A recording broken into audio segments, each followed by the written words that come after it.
পশ্চিমবঙ্গে সর্বত্র হচ্ছে, সারা ভারতবর্ষে নারী নির্যাতনের সংখ্যা বেড়ে গেছে।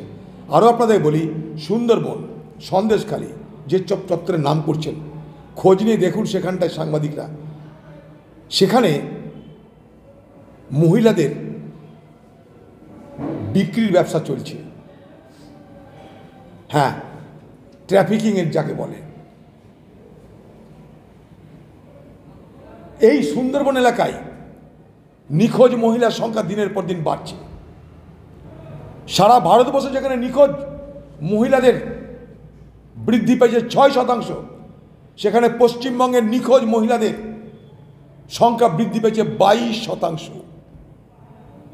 জেনে রাখুন, এই গোটা সুন্দরবন এলাকায়, সন্দেশখালী, গোসাবার টোটাল এলাকায় নিখোঁজ মা বোনেদের সংখ্যা, নিখোঁজ বাচ্চাদের সংখ্যা, নিখোঁজ মেয়েদের সংখ্যা ভয়ঙ্করভাবে বেড়ে গেছে।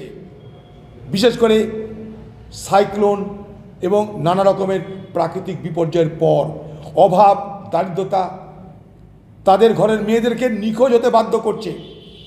এক ভয়ঙ্কর বিপদ দারিদ্র সমাজের মানুষের জীবনে ঘটে চলেছে নিঃশব্দে। এটাও দেখা দরকার।